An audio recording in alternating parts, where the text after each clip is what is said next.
¿Qué tal? ¿Cómo están? Bienvenidos, estamos de vuelta. Esto es Fútbol Infinito junto a Jaime Macías. Era hora de que volviéramos, Jaime. Pero bueno, ante todo te saludo, te envío un afectuoso abrazo y el de toda la gente y también gracias al público por habernos esperado durante estos meses, Jaime, en los cuales han pasado muchas cosas. ¿Cómo estás, Vizca? Un saludo para ti, un saludo para todos. Bueno, esperábamos un verano poco acontecido. Creo, en la previa, esperábamos un verano poco acontecido, más allá de que había una Eurocopa y una Copa América y unos Juegos Olímpicos, y terminó siendo un verano muy acontecido, con el punto más álgido al final del mismo. Y antes de arrancar, primero, la felicitación para ti, porque vienes de trabajar durante un mes de 12 de la noche a 8 de la mañana cubriendo los Juegos Olímpicos. Has terminado el día de hoy y 20 hoy días, mismo 20, estás arrancando de nuevo con nosotros. 20 días y no lo hice solo, así que trabajé con mucha gente, con muchos amigos, así que siempre es un placer trabajar con amigos. Así que nada, esa fue la última parte, lo que decías, lo de los Juegos Olímpicos, pero sí o sea, el verano en el contexto estaba cargado de eventos. ¿Por qué? Porque venimos de toda una época donde teníamos muchos eventos atrasados, muchas cosas. El calendario tenía que pagar muchos espacios que no había podido ocupar. A Y ver, en nosotros nos fuimos de vacaciones al final de la doble fecha eliminatoria de principios de Conmebol, junio, principios de principios de junio. junio, exactamente. Ujú. ¿Y de ahí qué ha pasado? De ahí Bueno, acá, ¿qué ha pasado? ahí ya había comenzado la Euro. Uf, cuántas cosas para decir de la Euro. La situación vivida por Christian Eriksen, la situación futbolística, una fase de grupos que nos mostraba a un equipo inglés muy potente, a una Italia que quería renacer, a una Alemania en un grupo muy difícil con Portugal y con Francia, a una selección española que también le faltaba gol, que sufrió bastante para clasificar, pero que digamos que ellos se constituyeron en los principales protagonistas de esta Euro.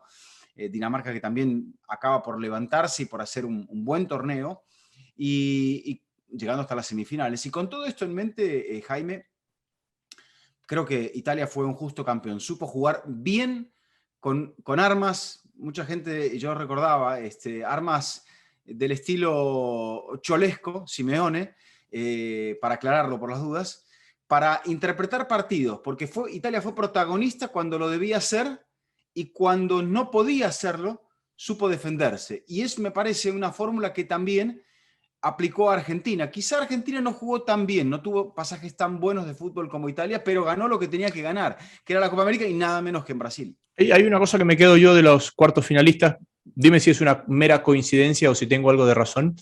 Hace mucho tiempo yo vengo manteniendo el poco protagonismo o lo poco determinantes que se han ido convirtiendo los jugadores de equipos grandes competitivos en sus selecciones, y que las cuatro semifinalistas casi que no tenían jugadores de los grandes nombres de los clubes europeos. Como esos jugadores, entre el desgaste de sus clubes, los sistemas vanguardistas que juegan por la calidad que pueden tener en todas las posiciones, como eso no se puede reflejar en la selección, esos jugadores pierden un poco de protagonismo. Y estos colectivos, con gente del Torino, del Leeds United, del Leicester City, de los equipos vascos de España, terminan siendo los cuatro mejores equipos de Europa.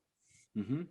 Sí, sí, es probable que esto ocurra, que el desgaste haga que los equipos o los futbolistas de aquellos equipos que sufren un desgaste mayor terminen aportando menos en estas competencias. Entonces, por ejemplo, a ver, recordamos el gran mundial que hizo Luka Modric. Luka Modric venía, sí, fue una rara avis en el Mundial de Rusia, venía de una temporada muy exigente, venía de ganar la Champions con el Real Madrid, pero quizá por eso, por el hecho de que el Madrid en esa liga no estuvo peleando hasta, o sea, se había bajado un poco Sí. antes, Modric llegó muy bien al Mundial. Pero volviendo al caso de Italia, quizá lo que pesó es un poco ese pragmatismo de Mancini, esa tenacidad de los jugadores, esa mezcla entre veteranos y jóvenes que se revelaron, porque mucha gente descubrió a Federico Chiesa, mucha gente descubrió a otros futbolistas de Italia que, como decías, no fueron grandes protagonistas dentro de la temporada. Y a partir de ellos, a partir de Donnarumma también, a partir de Chiellini, a partir de Bonucci, Italia, a partir de Jorginho, fue capaz de convertirse en el mejor equipo del torneo. Inglaterra venía muy bien, pero demostró que todavía, la sensación que me quedó en ese momento, Jaime, fue que le faltaba un entrenador mejor, para decirlo ya con pocas palabras. Mancini es un hombre que no es un Mourinho, no es un Guardiola, ha ganado la liga inglesa, ha ganado ligas italianas, pero en Champions le pasaba un poco lo mismo que Antonio Conte. O sea, es algo relativamente parecido a Antonio Conte. Y aquí supo elevarse, supo elevar el nivel de su equipo para hacerlo fuerte, y me parece que en el aspecto emocional Mancini fue fundamental para que Italia consiguiera un título que le venía muy bien después de actuaciones negativas en los últimos torneos grandes. No fue el Mundial anterior. Yo siempre soy de la teoría de que estos torneos, los equipos que terminan ganándolos son aquellos equipos talentosos que van encontrando el equipo con el andar del partido. E Italia fue encontrándose con el andar del torneo, así como fue encontrándose Francia en el Mundial pasado. Y le fue sacando resultados, un poquito al límite, pero con un margen de mejora. Y Mancini fue gestionando muy bien hasta que cuando Italia llegó a las semis, antes del partido con España, creo que todos dijimos, ojo con Italia, que es Italia. Y por el contrario, lo de Southgate me parece que es un poco lo contrario, ¿no? Te diría, si es que tendría que hacer una frase hecha, te diría que Inglaterra encontró muy rápido el equipo y se fue quedando sin margen de mejorarlo. O sea, después de que Inglaterra le gana a Alemania, creo que ya todos conocíamos el 11, todos conocíamos los cambios, como que Inglaterra se queda sin margen después de esa muy buena victoria contra Alemania, pero más allá de esto, ¿no? Que son situaciones de gestión Vizca, cuando Pickford ataja el penal a Jorginho, el segundo penal que ataja, ¿no? Para igualar la serie, mi sensación en ese momento fue, no, lo va a ganar. O sea, el envión anímico que había ganado Inglaterra, lo fuerte que la recuperación psicológica que había tenido después de que Pickford con sus 2 penales atajados remonta una serie que parecía perdida, daba en esa dirección. Y por eso lo de Donnarumma fue tan grandioso en ese último penal. Es el único, Donnarumma Vizca es el único arquero en este verano, en todos los torneos que se jugaron, que ganó 2 tandas de penales. Es el único. Bueno, le decimos a la gente, vamos a tratar de pasar rápidamente por los torneos que se han disputado, pero obviamente que vamos a hablar del tema del momento. Quizá la gente lo esté esperando, es el tema de Messi, la salida de Messi, dónde va Messi, qué pasa con Messi, Messi. Eso sí, Jaime está estrenando el micrófono, me parece que hay que bajarle un poquito a la ganancia, Jaime, para que no rebote tanto la voz, si no José después se va a enojar con nosotros. Así que vamos a ver si ahí todavía hay que bajarle un poquito más. Hola. Ahora está mejor. O lo estoy subiendo, porque no estoy viendo el botón. No, quizá lo estás bajando. ¿Ahí estoy bien o no? No importa. Ahí estás mejor, sí, porque bien. Lo tenés más cerca que yo, entonces ahí, bueno, pequeño problema técnico. Ya estamos de vuelta. Entonces, cerrando el caso de Italia, podemos decir que Italia está de vuelta, que quizá no tenga un equipo, salvo las figuras defensivas, que quizá tampoco lleguen en este nivel, porque Chiellini se lesionó en el torneo, quizá no lleguen en este nivel a la próxima Copa del Mundo, pero ahí Italia demuestra que está, el camino es más corto de esta Euro hacia la Copa del Mundo, así que en un calendario cargado de esta temporada, aunque no tan apretado como en la campaña pasada, veremos si esos veteranos son capaces de hacer algo similar, replicar lo que Italia hizo en este verano de fábula, como el plantel se automotivaba con la canción del Mundial de Italia 90, que sabemos que no pudieron ganar.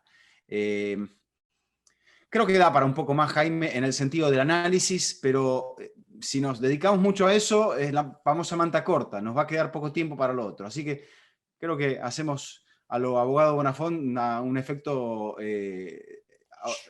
especial rápido y nos metemos en la Copa América. Torneo Express también, jugado en campos que no estaban en buenas condiciones, donde mucha gente se quedó con el contraste de que no llegamos a ver grandes partidos de fútbol, que es un poco el reflejo que hay entre la eliminatoria en Europa o el fútbol en Europa a nivel de selecciones y lo difícil que es jugar en Conmebol. Yo creo que si ponemos a cualquier equipo, y esto es para los detractores de Conmebol y de la Copa Libertadores, que piensan que sus regiones están muy bien y bla, bla, bla, hay que ir a jugar a Sudamérica, hay que ir a jugar a la Conmebol. Esa es la sensación que yo tengo y por eso el torneo es difícil, porque aparte hay una sensación, Jaime, de paridad, que se vio en muchos partidos, equipos que le robaron puntos a otros, que le ganaron a otros, salvo Brasil en la primera parte del campeonato, los demás, y un poquito de Argentina, los demás parecían estar, y Argentina que no cerraba los partidos, porque no arrancó del todo bien, arrancó con 2 empates, parecían estar todos en una zona muy equilibrada. Vizca, no te quiero tirar abajo el análisis que has hecho, porque es muy bueno, muy cierto y todo.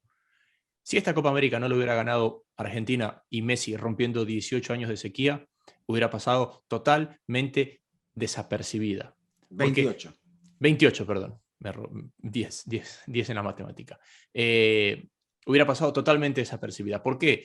Porque te encuentras con equipos que vienen saliendo de la doble fecha eliminatoria y que muchos de ellos salieron muy condicionados sus procesos de esa doble fecha eliminatoria.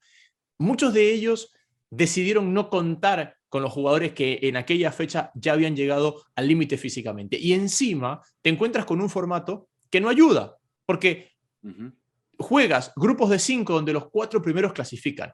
Entonces, tenías que hacerlo muy mal para quedarte fuera. Cada 3 días. Tenías que hacerlo muy mal para quedarlo fuera. Creo que todos teníamos... Con algunos equipos que entraban y salían de Brasil por la pandemia. Claro. Y creo, con el respeto para Bolivia y Venezuela, que todos entendíamos cuáles iban a ser esos 4 equipos, esos 2 equipos que iban a quedar fuera en la fase de grupos. El torneo toma importancia a partir de las semis. Yo te diría que hasta los cuartos inclusive... Mostraron algunos partidos interesantes, pero claro, más que nada por la angustia, por el hecho de que el formato te decía que iban directamente a los penales, lo cual, en esa definición rápida, me parece que le genera un punto mayor de especulación todavía al equipo que decide que se la va a jugar, se la va a rifar en los penales. Entonces, es apretar durante 90 minutos, con el hecho de que sí, vamos a volver a jugar muy rápidamente el siguiente. Hay gente que lo vio desde el punto de vista físico como una bendición, pero en el fondo, el equipo que sale a defender, se sale a aguantar, sabe que tiene que aguantar 90 y no 120. De acuerdo. Yo creo que esta es una Copa América que se la recordará porque Argentina la ganó 28 años después, porque Messi finalmente levantó... Por el gol de Di María en la final. Por el gol de Di María en la final y porque Messi finalmente levantó un trofeo con todo el merecimiento del mundo en Brasil, en el Maracaná, frente a Brasil. Lo cual... Y por la foto de Neymar con Messi. Y por la foto de Neymar con Messi, Vizca, pero... Abriría el capítulo, la foto, las imágenes. Abriría el capítulo siguiente. Es que yo no desmerezco ese partido, no desmerezco esa final. Me parece que Argentina fue justo ganador, hizo todo para ganarla y Brasil no estuvo a la altura. Lo que pasa es que la Copa pierde todo el brillo en cómo se llega, más que las semis, los cuartos, una fase de grupos intrascendente. Eso es lo que le quita vistosidad al torneo. Es que, Jaime, el siguiente paso va a ser hablar de Copa Oro. Y Copa Oro es evidente que Conmebol y CONCACAF van a tener que juntar esos campeonatos porque hay uno que se juega con equipos de un nivel bajo que pueden pasar por una fase de clasificación tranquilamente, que es CONCACAF, que tiene muchos más miembros. Y bueno, Conmebol tiene el prestigio que tiene, Conmebol tiene las Copas del Mundo ganadas por Uruguay, por Argentina, por Brasil. Entonces, creo que es el que puede aportar todos sus equipos. Y después, bueno, no sé, si quieren hacer algo más.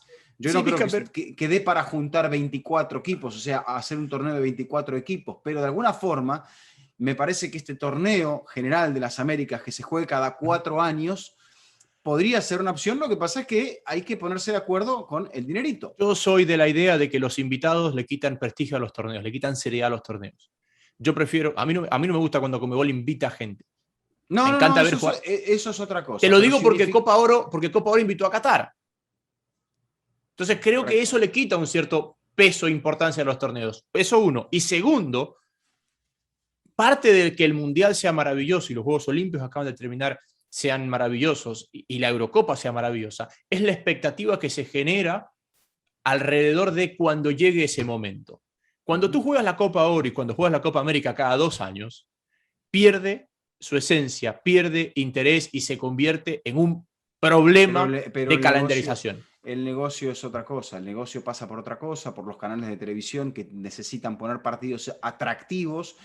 Veníamos también de la Nations League de la CONCACAF, donde también ganó Estados Unidos. O sea, ha sido un verano para Estados Unidos realmente muy cargado, muy potente, muy, te diría, hasta después de no estar en los Juegos Olímpicos con el equipo masculino, ha sido muy reivindicativo incluso, y podemos pasar tranquilamente a la Copa Oro, que nos da un salto muy grande hasta poder llegar a la final entre los dos pesos pesados de la región de CONCACAF, donde Estados Unidos, con un equipo, no diría alternativo, pero con un equipo con menos figuras y con más gente de la MLS, le termina ganando una selección mexicana que estaba buscando esa revancha y que no la consigue, y que dejó todo esto a Gerardo Martino un poco más señalado por la siempre exigente afición y prensa mexicana, que piensa, con todo respeto lo digo, que a un entrenador se le puede exigir y pedir que gane un mundial. Es cierto, ganarle a Estados Unidos y ganar la Copa Oro no significa ganar el mundial, pero a México se le pide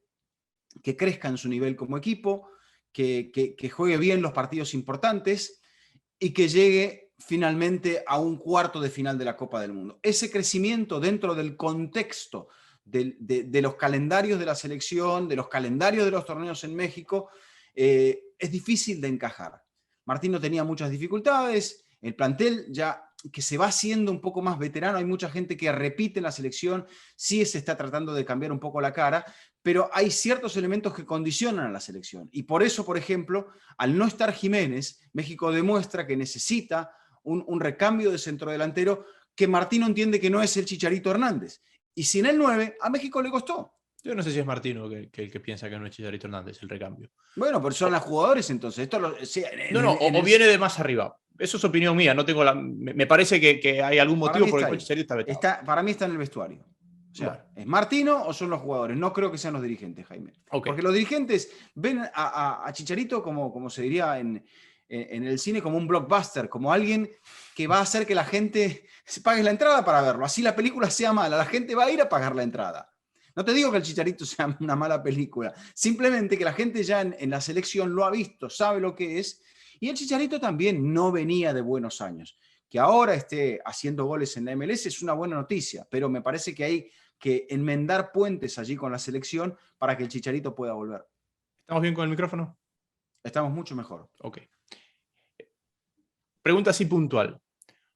Para ti, México y sus equipos, hablo de la selección mexicana y sus clubes, son equipos que saben competir de igual a igual.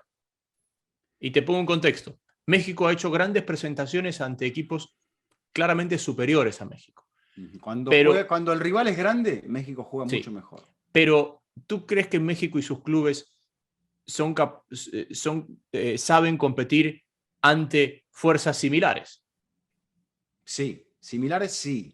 O sea, yo diría, el trauma de México parecen ser los rivales de fuerzas inferiores. O sea, los rivales que obligan a México a proponer partidos, a definirlos y a encontrar fórmulas distintas. O sea, rivales de un nivel como esta selección de Estados Unidos, con oficio, con gente alta, física, con gente que obligaba a México a jugar muy bien para poder ganar el partido. Y México no lo pudo hacer. Entonces, eso es lo que le ha ocurrido. En otros casos, México, el jugar bien contra una camiseta como la brasileña, como la argentina, como la alemana, le resulta muy sencillo, porque la motivación está y porque el jugador sabe, por los colores a los cuales se está enfrentando, que tiene que dar más del 100%, pero que lo tiene que dar corriendo, entregándose, desplegándose físicamente. Aquí en este caso tiene que agregarle un punto de calidad, que es justamente eso lo que está tratando de hacer Martino, agregarle calidad a la selección mexicana, mejorarla en ciertos aspectos. Porque para competir tirado atrás contra ciertos grandes, México eso ya lo hizo. Y ya hemos visto que no le ha alcanzado para cobrar la dimensión que mucha gente piensa que el fútbol mexicano tiene.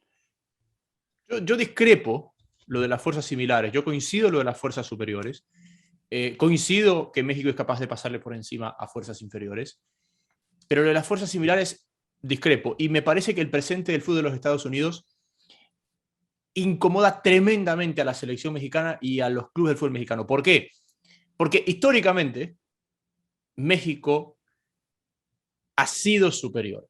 Y al ser históricamente superior, México tiene una obligación.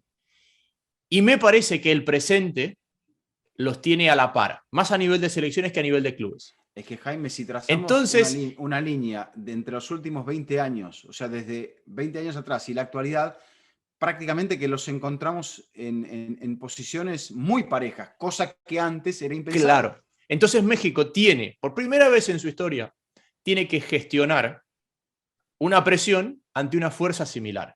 Porque México, el gigante de la CONCACAF, como se lo ha conocido, siempre estuvo un poco en tierra de nadie, ¿no?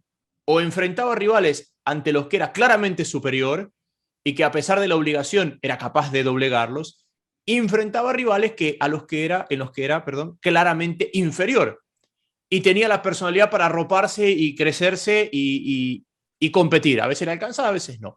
Pero nunca en su historia, por dónde está ubicado y por la calidad de la zona en la que estaba, nunca tuvo una fuerza pareja. Y creo que Estados Unidos hoy, como lo decías tú, está a la par de México, más a nivel de selección que a nivel de clubes. Y le está costando mucho gestionar esa presión. Sobre Bueno, todo, también, estas dos últimas finales le han hecho muchísimo daño.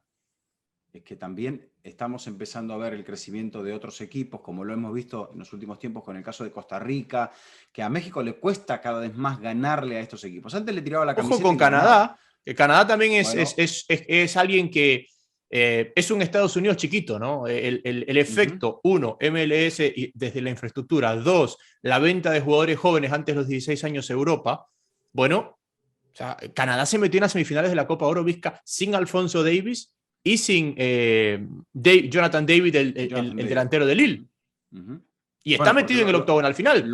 claro, los había utilizado para poder llegar al octogonal de la CONCACAF, entonces eso es lo que tenía todo este verano, había que priorizar, porque también dentro de esa primera parte de junio, cuando hubo eliminatorias en Conmebol, se estaban jugando, ¿cuántos eran? 3 boletos para el octogonal final de la CONCACAF, que fueron, si no me equivoco, para Panamá, El Salvador y Canadá. Sí. Entonces, a partir de allí la agenda estaba súper cargada. Y termina de estar cargada con lo último que hemos visto, que es la consagración del equipo femenino de Canadá en los Juegos Olímpicos, con un equipo de Estados Unidos que bueno, entendamos esto, para aquellos que no lo han seguido al torneo olímpico femenino o a los torneos olímpicos de fútbol.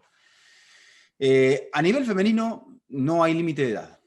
Entonces, vimos casi los mismos planteles de la Copa del Mundo de hace 2 años, de 2019, que ganó Estados Unidos. Entonces, a partir de allí, era casi como un mundial jugado cada 2 años con menos equipos. Dentro de esto, volvió a destacar el equipo de Suecia, que pierde la final contra la selección canadiense.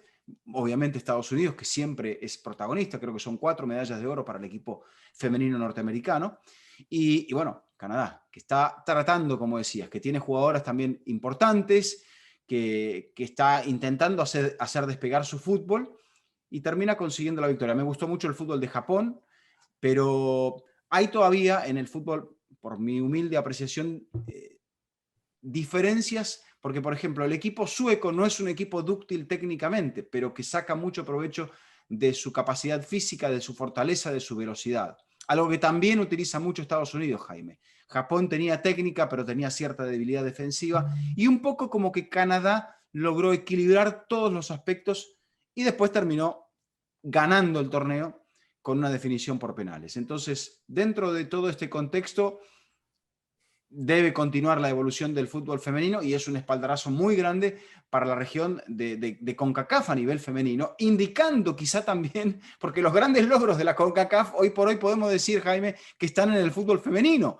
y eso implica que hay talento, no es una cuestión de sexo, que hay talento, pero que la semilla del fútbol todavía debe romper un poco la resistencia en lo que se refiere al campo masculino, porque hay otros deportes que son muy potentes. En cuanto al fútbol masculino, volvió a ganar Brasil. Brasil es como lo que decía Van Nistelrooy, aquella botella de ketchup que estaba atorada y que ahora empieza a salir con toda presión. Y me parece que Brasil ganó con justicia porque mostró un equipo muy completo. Dentro de los equipos jóvenes, la final fue un fiel reflejo. Los dos mejores se disputaron el oro, fue muy lindo partido, pero terminó ganando Brasil.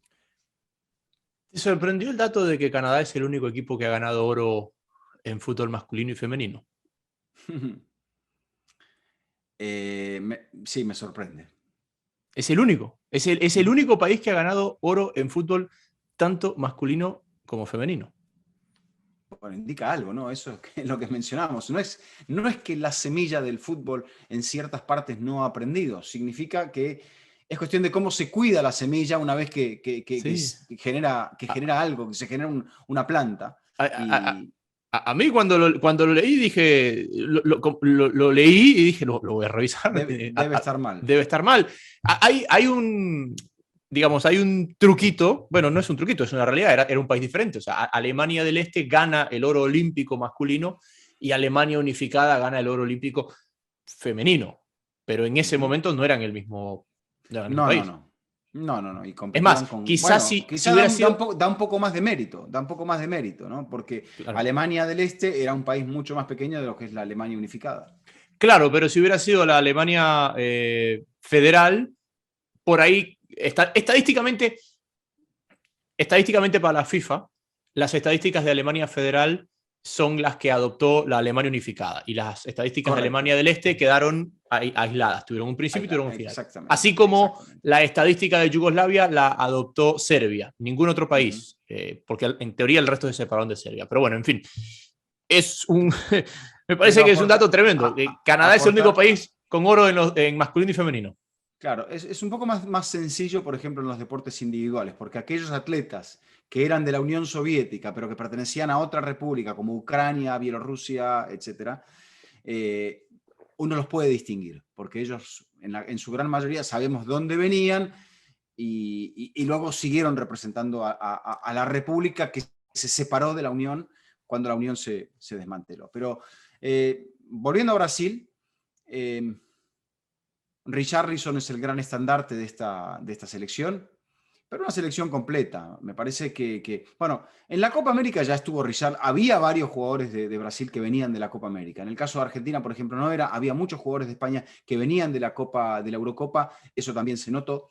España también está necesitando un recambio generacional porque lo de Luis Enrique con el equipo nacional en la Euro fue mucho mejor al final de lo que fue al principio. Pero claro, es lo que se nota que es lo que necesita Luis Enrique: trabajo, tiempo e incorporar jóvenes para cambiarle un poco la cara, ¿Sabes pero qué? que ciertos veteranos siguen siendo insustituibles, caso de Alba, caso de Busquets. Sí, a mí el vacío que tiene España es en la generación intermedia, ¿no?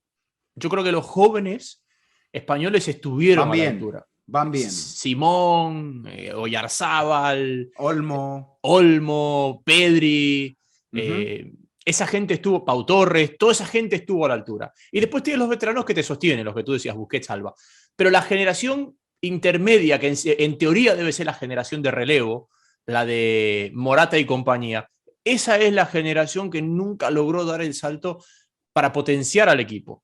Y ojo, que por ahí hay mucha gente de los Olímpicos, caso Rafa Mir, Uh-huh. que me parece va a ir directo a la mayor. Va a tener oportunidades. Sí, entonces ahí es donde Luis Enrique el Porque, equipo le falló. Los del segundo, los pero ahí de...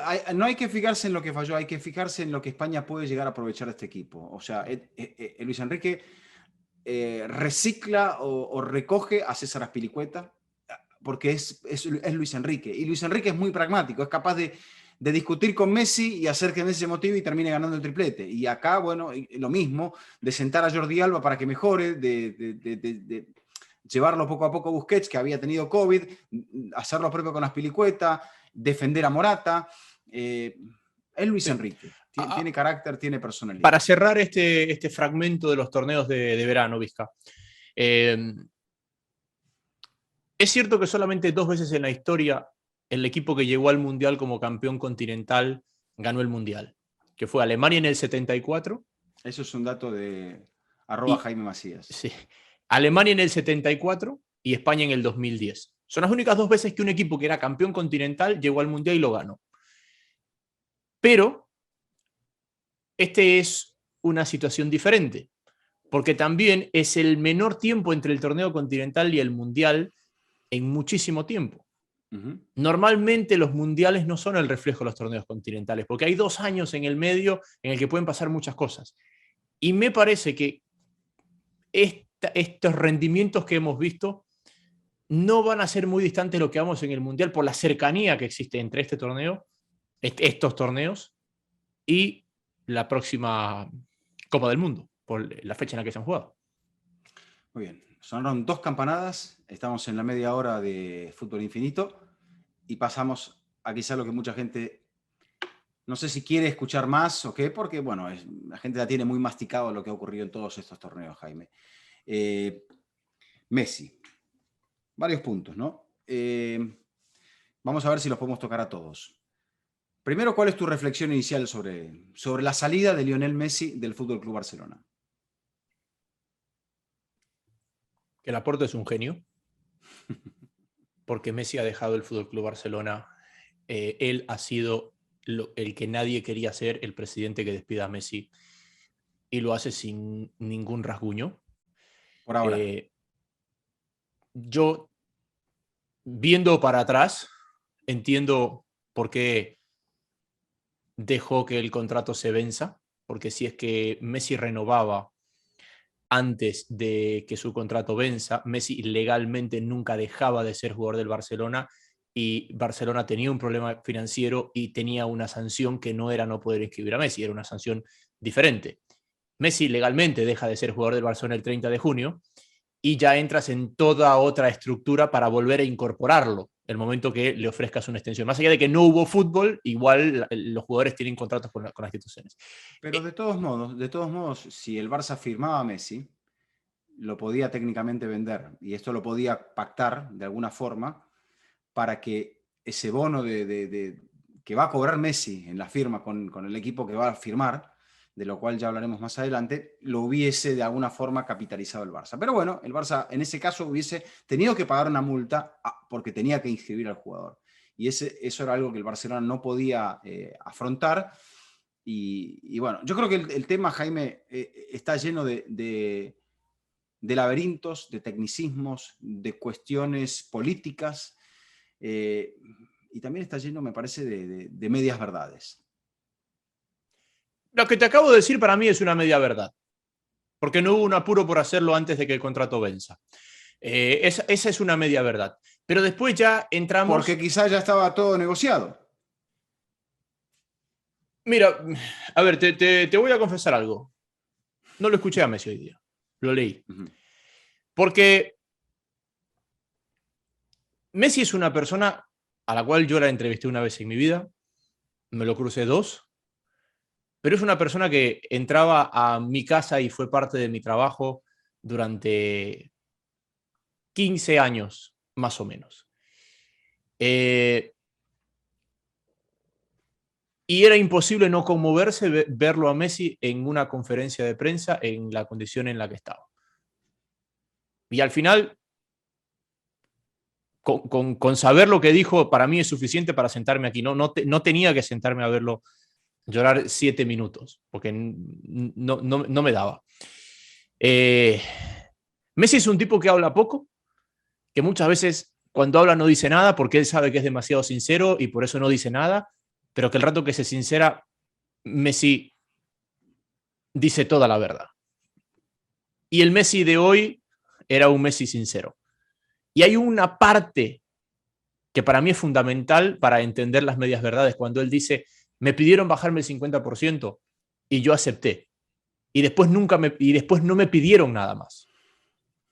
Él no dice si es que lo hubiera aceptado o no.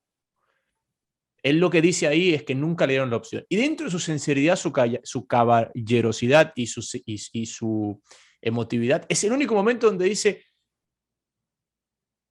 nunca me dieron la opción. Y ese para mí es el punto más importante para entender la situación de toda la conferencia de Messi. Dentro de las opiniones que uno compartió a través de otros medios, yo decía, aquí hay alguien que estaba jugando al póker. Y a veces, Jaime, cuando uno juega al póker, tiene que saber, cuando tiene juego, esconderlo, y cuando no tiene juego, tiene que saber esconderlo, porque cuando uno tiene juego, tiene que hacer que el rival piense que uno no tiene juego. Bueno, conocemos el principio. Entonces, Eh, Laporta dice voy a hacer todo lo posible, utiliza el lema de Messi para ganar las elecciones, sabe que va a ganar las elecciones y que probablemente Messi no continúe, pero igualmente le genera este desafío y su amor al club, o al menos lo que se dice, le genera esta adrenalina para hacerse cargo de algo que él ama, que es el Fútbol Club Barcelona. Y bueno, Laporta juega sus cartas, utilizando otra vez la analogía del póker, de la forma que la juega. Y Messi también me parece que entendía que tenía que seguir con el juego, porque a Messi creo que le hubiese costado dar él el primer paso. Sí lo hizo con Bartomeu, pero en este caso no lo podía dar. Entonces, es como que todo se fue descomponiendo lentamente hasta toparnos con... Encontraron el malo de la película en Javier Tebas, utilizan también el tema legal, el tema de la deuda que el Barça tiene, que es un hecho real. Se utiliza también el hecho político, que es esta inyección de dinero que la Liga propone, pero que no es como la inyección de dinero de la Supercopa, porque es sobre un torneo que el Barça no ha jugado, como muchos otros clubes que necesitaban el dinero. Entonces el Barça rechaza A, rechaza B, el Madrid lo respalda. Y así se llega a esta situación donde nadie tiene la culpa, pero resulta ser que el emblema más importante, el máximo goleador, el jugador que más veces vistió la camiseta del Barcelona, se va sin que el Barcelona reciba un solo céntimo. Aunque sabemos que lo importante para el Barça en este caso, aparte de lo que va a dejar de ganar, es que no va a tener que pagarle a Messi. Aún así, es cierto, va a dejar de ganar mucho dinero, no le va a tener que pagar a Messi, pero también tiene un hueco futbolístico dentro del equipo que veremos si otros futbolistas son capaces de llenar. Percepción de la situación. No tu opinión de quién es el malo. Ante la opinión pública, ¿quién tú piensas que es es considerado el malo en esta película, el culpable de esta situación? La Liga. Yo no estoy tan seguro. Yo creo que hay una mayor percepción de que el culpable de esto es Bartomeu. Y que Bueno, Bartomeu dejó a Tebas, a Messi y a Laporta en un callejón sin salida. sí, es probable, pero a ver, Jaime, el Barça arranca la temporada con muchos jugadores que el Barça no le ha sacado rendimiento y eso se va a ver luego. Por eso te digo, esta es una película en desarrollo. Hemos encontrado aquí el punto de la trama donde se empieza a desencadenar la subtrama. Y la subtrama es que va a pasar, por eso te digo, yo creo que la Liga ya sabía de los problemas que tenía el Barça. Sin embargo, ¿cómo es posible que ahora cuando Messi se baja el 50% del salario, las cuentas no le cuadran y antes sí? Pero es que en teoría no le van a cuadrar tampoco sin Messi. En teoría, ¿No? tampoco le van a cuadrar sin Messi. A ver, pero creo, sin Entonces quitar la... algo cambió de aquí a allá. O sea, o la Liga era muy aliada y lo quería mucho a Bartomeu, o algo ha pasado aquí como para que la Liga dijera se acabó la barra libre y ahora las cuentas se van a respetar. A ver, pero ¿Pero por qué sin... será eso? ¿Será por algo que se llama Superliga que se Es que, presentó en el Chiringuito? es que esa es la pregunta que yo te iba a hacer, Vizca. Esa es la pregunta que te iba a hacer. ¿En qué momento del fútbol europeo estamos en el cual el equipo que la marca más grande del fútbol no ficha hace 3 temporadas, que es el Real Madrid, y se desprende de su capitán? El que fue el mejor equipo de la década está quebrado. Uh-huh. Los dos capitanes de los dos equipos grandes de España van a jugar en París. Y se ha pagado... ¿Cuánto es que se pagó por Grealish? 117 millones de libras, si no me equivoco. Y se ha pagado 100 y pico de millones de libras por un jugador de 25 años del Aston Villa. Talentoso y todo, pero es un jugador Y de 25 años. Suplente en la selección, Suplente en la selección. que arrancó la Community Shield como suplente. Okay, Y exacto. ojo que no ha terminado el City, porque en Bueno, el último partido amistoso del Tottenham no había noticias de ¿cómo, Harry Kane. ¿cómo definirías el momento del fútbol europeo? Un momento muy convulso. Yo creo que es una bomba de relojería. que está a punto de estallar. Lo que decías es clave y capital. Sergio Ramos y Lionel Messi, capitanes del Real Madrid y del Barça, van a costo cero al equipo cuyo dueño es un estado árabe, no tiene nada que ver que sea árabe o que sea del este de Asia, pero en este caso sí se puede dar, que va a organizar la próxima Copa del Mundo. ¿Y Grealish? Y Grealish va a otro equipo estado, también árabe, que no va a organizar ninguna Copa del Mundo, pero que tiene sed de ganar, y que no te olvides de algo, viene de perder la final de la Champions. Ambos clubes estados vienen de perder la final de la Champions. Necesitan eso, necesitan la gloria. Para eso van a buscar a estos jugadores aún veteranos, para ver si pueden ganar algo. Y también para compensar de alguna forma, esta es mi opinión, para compensar de alguna forma a los clubes de la vieja Europa, a los viejos ganadores de Europa. Pero esa es yo diría, una situación un poco más es una entre líneas, ¿no? de esto, porque hemos desembocado en el Paris Saint-Germain, que ha coqueteado con Cristiano, que tiene a Neymar, que ya le sacó al Barça. Vos me decías lo de Laporta. En ese momento, cuando Neymar en 2017 se va al París, con la cláusula pagada, con 222 millones, nadie pensó en ese momento que Bartomeu era incapaz y que iba a hacer todo lo que iba a hacer posteriormente. Pero Se iba a conferencia en Harvard del modelo Barcelona, ¿te acuerdas? Claro. Entonces, podemos describir todos los desatinos que el Barça tuvo después de la salida de Neymar. O sea, todos los fichajes que tuvo, empezando por Dembélé y por Coutinho, que no le rindieron, a los entrenadores que despidió. Yo siempre pensé, como tú, que los problemas comenzaron con cómo se gestionó la venta de Neymar. Pero con el tiempo me he ido convenciendo de que realmente los problemas comenzaron con cómo se gestionó la compra de Neymar. Porque yo creo que el desbalance económico se genera ahí. Si no me equivoco, Neymar sigue siendo... Bueno, después llegó Coutinho y Dembélé, pero Neymar fue la transferencia más cara del Barcelona. Sí, creo que después me parece que fue superado, pero... Claro, por Coutinho y por Dembélé. O por Dembélé y por Coutinho luego, pero... Sí. Neymar justamente en este verano hizo las paces con el Barcelona. Llegó a un acuerdo por la demanda cruzada que tenían uno para con el otro. Fíjate otra coincidencia. Son demasiadas coincidencias. Si el Barça tenía que pagar deudas por la forma en la que contrató a Neymar, que se lo termina arrebatando por cuestiones empresariales y de contactos de Rosell al Real Madrid, cosa que aparentemente el Real Madrid nunca ha perdonado, es parte de toda esta situación de escalones que vamos viendo como no son azarosos. Hay veces que el jugador pasa por un club porque, como le pasó a Beckham con el Real Madrid, Beckham vio que el Real Madrid lo iba a hacer más grande, iba a globalizar aún más su marca.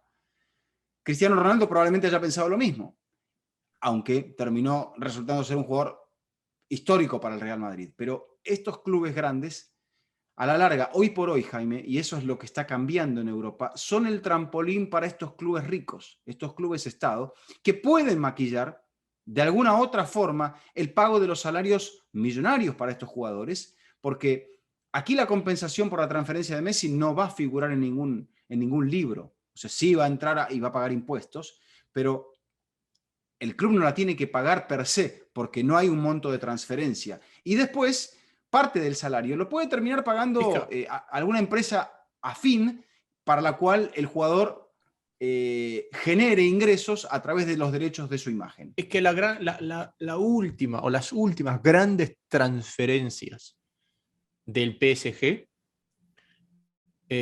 si no me equivoco, fueron Zlatan y Thiago Silva. Después el PSG compró mucho a la baja. Bueno, Neymar. Bueno, Neymar, perdón, tienes razón, claro. Neymar, ok. Neymar y Mbappé, que lo compra con sordina, porque no lo podía declarar un año, entonces llegó a un acuerdo con un club amigo como el Mónaco, que registró primero un préstamo y después la transferencia cuando ya no entraba dentro después de eso, del mismo ejercicio. Después de esos, Valverde, no me acuerdo cuándo fue Alves, pero Alves llega libre. No, Alves llega libre. Thiago Motta llega libre. Keylor llega casi... Casi libre. Donnarumma llega libre. Sí. Sarabia, Icardi, Verratti, no, Paredes. No, Ramos y Messi llegan libres. Bueno, Messi todavía no llega, pero va a llegar. Llegan libres. Sí. Entonces es todo un tema salarial, pero creo que cuando vemos el fútbol europeo, es imposible no separar la economía del análisis futbolístico.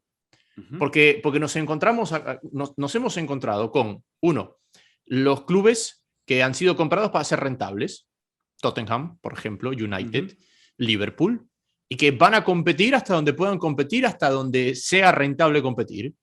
Chelsea ha entrado, ojo, para mí Chelsea ya no es un nuevo rico desde la estructura, lo que son busca... Casi 20 años. Lo que busca Abramovich es que el club le rinda y le está rindiendo. Después tienes los clubes que pertenecen a sus socios y que no tienen una inyección de dinero, por más que son marcas tremendamente grandes, como el Barça y el Madrid. El Barça y el Madrid. Tienes un híbrido como el Bayern Múnich. Bueno, el Bayern también. El Bayern es un híbrido, ¿no? Porque tiene, digamos, un porcentaje de propiedad de Audi y compañía, pero también tiene un porcentaje de los socios, que es un híbrido el Bayern.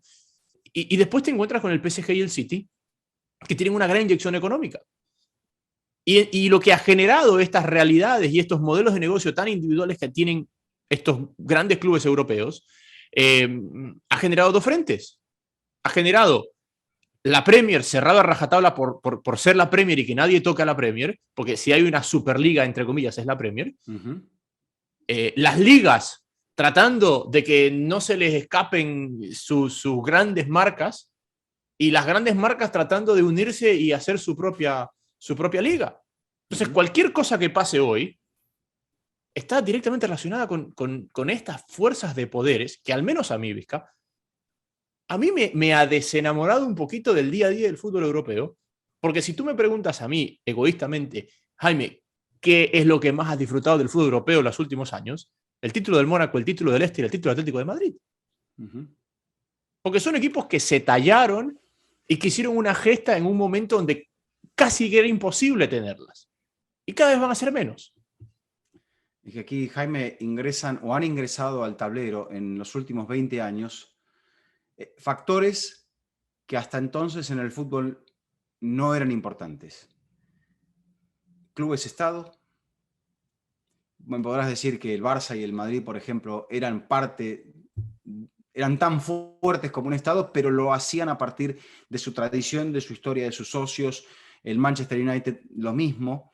El Bayern, los clubes italianos, la Juve, el Inter, el Milan. Entonces, clubes-estado, fondos de inversión y finalmente superagentes. Esas tres patas, si no hay un equilibrio, y no, el equilibrio creo que no pasa por la Superliga, van a terminar por quebrar al fútbol. No quebrar al Barcelona o al Real Madrid, por quebrar al fútbol. El fútbol, como bien dice este programa, seguirá siendo infinito, pero no puede tomarse el lujo de desenamorar a la gente. Y esa es la delgada línea que uno observa aquí. Vamos a ver, todo está muy fresco. ¿Qué pasa cuando Messi es presentado? Seguramente la gente de París va a estar enamoradísima de todo. ¿Qué pasa con la gente del Barça? ¿Qué pasa con la gente del Madrid? Sin Ramos, sin tanta figura en la liga, ¿cómo continúa esta película? ¿Qué pasa con los últimos golpes del verano? ¿Qué pasa con Haaland? ¿Qué pasa con Harry Kane? Seguramente Harry Kane irá al City, Erling Haaland irá al Chelsea y habrá elementos y movimientos ciertamente no tan rutilantes como estos y el de Messi. Pero uno queda con la sensación de que esto ya está en la mesa, que los dirigentes, en su afán de generar más dinero, no van a sacar estas fichas del tablero, Jaime. Entonces, el fútbol seguirá cambiando. Eso es una historia, como dirían en las series, to be continued. Para cerrar, Jaime, aunque no lo vamos a cerrar, porque me parece que el paso de Messi por el Barça será también infinito. ¿Qué es lo más importante del legado de Messi, que llegó siendo un adolescente a Barcelona y que se va siendo una mega estrella?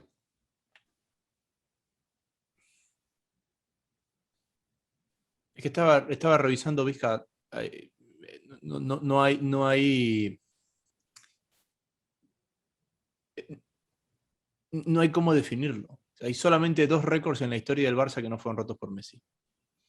Uno es Kubala, que una vez hizo 9 goles en un partido, y el otro es, no me acuerdo quién es, que es el máximo goleador en la Copa del Rey. Son los únicos 2 récords que Messi no... Debe ser César. Sí, puede ser César, sí. O sea, son los únicos 2 récords que Messi no rompió, ¿no? Entonces, eso te define, y estamos hablando de un club donde pasó Rinus Michels, donde jugó Kubala, donde cambió la historia Cruyff, donde jugó y dirigió Pep Guardiola. Entonces, ¿cómo lo defines? Yo lo que creo de todas las cosas que pasan es que a veces uno cuando vive constantemente, y te debe pasar lo mismo. O sea, Messi ha estado en nuestras casas, en nuestro trabajo, 20 años con la camiseta del Barça, y nos hemos acostumbrado. Creo que podemos decir, Jaime, me parece que ciertos momentos definitivos de nuestra trayectoria profesional han sido marcados por esta época de la liga, que quizá ahora esté llegando, no sé si a un punto final, o por lo menos sí a un final de párrafo muy, muy contundente. Es que, Vizca, y eso ha sido parte de nuestras vidas. Ha sido parte de nuestras carreras, Vizca. Messi, la época de Messi y Cristiano en el Barça y el Madrid. La época de Pep y de Mourinho. Ha sido una época única e irrepetible en la historia del fútbol. En la historia del fútbol, porque ha habido genios de esta calidad. Bueno, no de esta calidad, pero cercano a esta calidad, que han coincidido. Pelé coincidió con Eusebio y jugaron una sola vez entre ellos, en una Intercontinental. Maradona coincidió con Platini, pero el Juventus Napoli no era el Barça Real Madrid. Y así podemos ir enumerando genios que han coincidido. Di Stéfano con Pelé. Claro, ¿cuántas veces se enfrentaron? Si se enfrentaron 5 fue mucho. Entonces, y haber tenido la suerte, Vizca, de ser parte de esto, nosotros podemos hacer bien, mal nuestro trabajo, podemos prepararnos, podemos hacer muchas cosas. Pero tener la suerte de coincidir con esta época, eso no depende de nosotros. Nosotros no lo podíamos haber elegido. ¿Y desde cuándo suena Messi? Te voy a contar una historia que no sé si te la he contado. 2005, por ahí, febrero. Era la primera vez que yo estaba en Barcelona. Mi hermana quería ir al Camp Nou a comprarse la camiseta, imagínate de quién. De Maxi López. Ah, de Maxi López. De Maxi López. Que recién había llegado. Que recién había llegado. Íbamos camino al Camp Nou y mi papá íbamos en un taxi de esos negros con amarillo de Barcelona. Íbamos camino al Camp Nou y mi papá le pregunta al taxista, le dice, ¿usted va al estadio seguido? Le dice, no, un poco caro, dice el taxista, pero yo voy acá al mini estadio. Porque hay un argentino, Messi, le dice. Acuérdese de ese apellido, que va a ser el mejor de todos. Nunca me voy a olvidar de ese día. Y al final de esa temporada, Messi ya le había marcado aquel gol al Mallorca. Al Albacete. Al Albacete, perdón. Con pase de Ronaldinho. Ahí descubrí yo a Messi. Y de ahí en adelante, te estoy hablando de 2004, Messi es un nombre que con la camiseta del Barça sonó o sea, ha convivido con mi aspiración de trabajar en el periodismo y con mi carrera periodística por completo. Aún así, Jaime, dos reflexiones. La que decía Marcelo Bielsa, de la alegría que él sintió cuando Argentina ganó la Copa América, sobre todo por Messi, por el hecho, como lo describió el loco Bielsa, contracultural, de ir pese a todas las críticas, toda la mala intención de la gente que ve en Messi un elemento que a ellos no les gusta, que les parece, que les choca. Messi no ha hecho hincapié en nada de eso.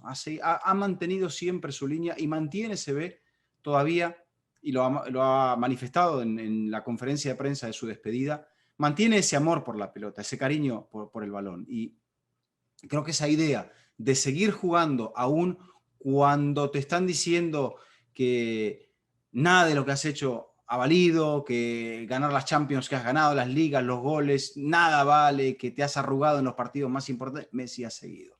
Y seguirá, que eso también es lo más significativo que tenemos. Entonces, Messi representa dentro de esa probable burbuja donde lo quieran colocar el espíritu más puro del futbolista y lo sigue manteniendo. Y luego, como la historia a veces nos enseña y nos tira ejemplos para conectar puntos, para que la narrativa tenga un precedente y para que pueda tener luego, servir de precedente para algo que va a venir posteriormente. Allá por los años 50 llegó otro argentino en otras condiciones al Real Madrid. El Real Madrid era un equipo importante, pero que necesitaba elevarse, dar un salto. Llega justo para la creación de la Copa de Europa.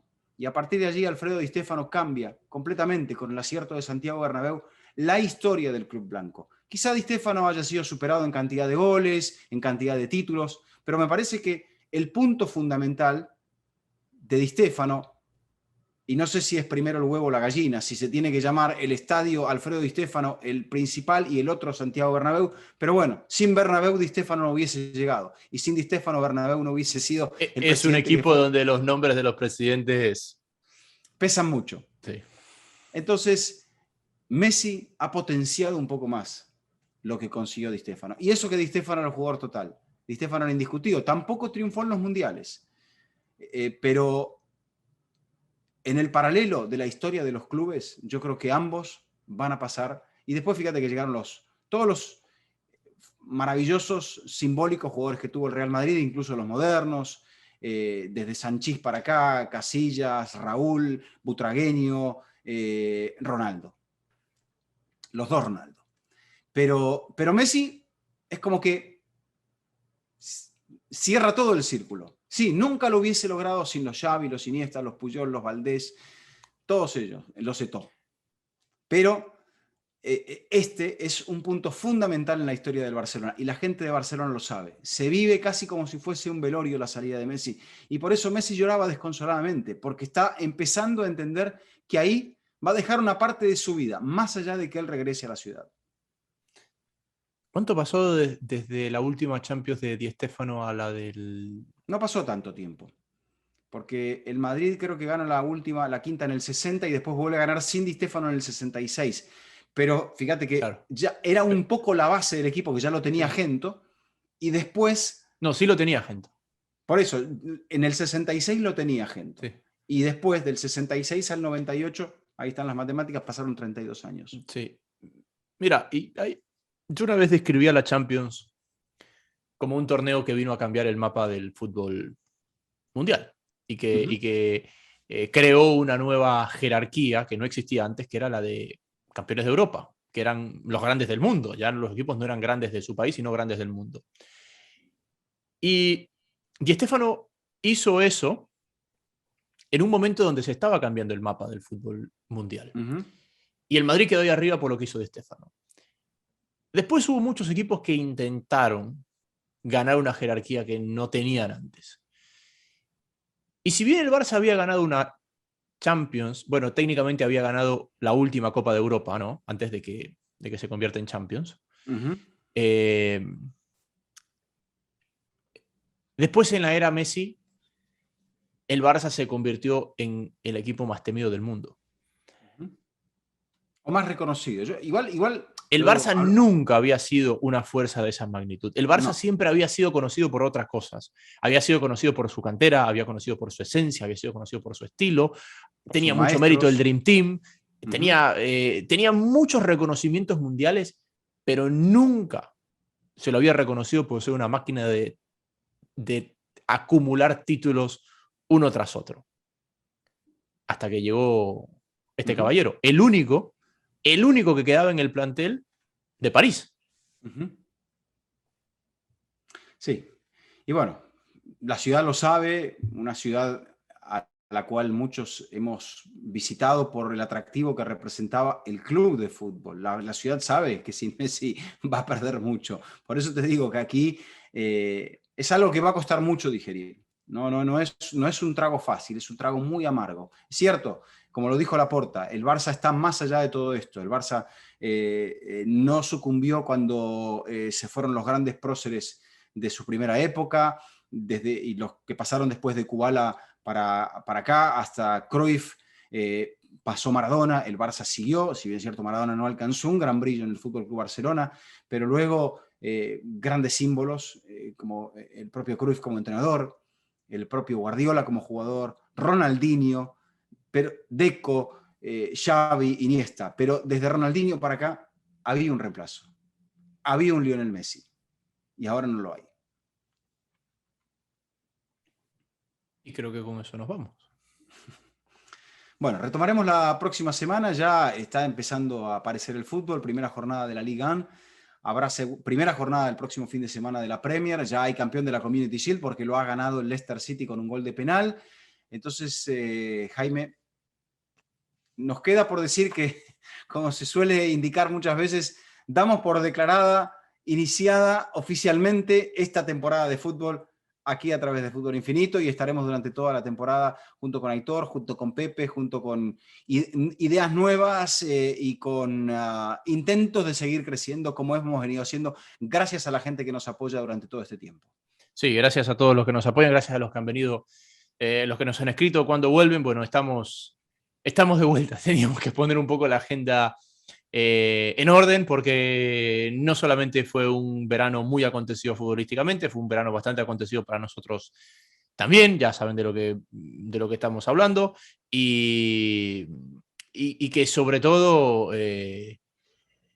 la cantidad de torneos en horarios tan regados por el mundo hacían casi imposible que coincidamos. La verdad que acá les contamos, con Vizca nos vemos una vez a la semana para comer, para cocinar, para hacer algo. Y si este verano nos hemos visto 2 veces en persona, 3 máximo, Vizca, ¿verdad? Es mucho, porque hemos estado con los horarios completamente cruzados en distintos lugares de la Tierra. En la próxima semana, utilizando algo del tono personal que Jaime quería situar, vamos a hablar un poco de, quizás sepamos qué es lo que vamos a hacer en la próxima temporada. Porque hay cambios, se vienen cambios, como decían antes en la televisión, cuando aparecían los nuevos programas, que a veces triunfaban, a veces no triunfaban, pero se vienen cambios. Sí, así que bueno, les iremos contando a medida que vayamos sabiendo. Por ahora, estamos aquí todos los lunes a la mañana. Así es. Y bueno, cuando vuelva a la Champions, estaremos con la Champions, la eliminatoria, todo lo que se viene aquí en este infinito del fútbol. Nos vemos, Vizca. Hasta la próxima. Hasta la próxima. Esto ha sido un nuevo episodio de Fútbol Infinito. Gracias por estar con nosotros.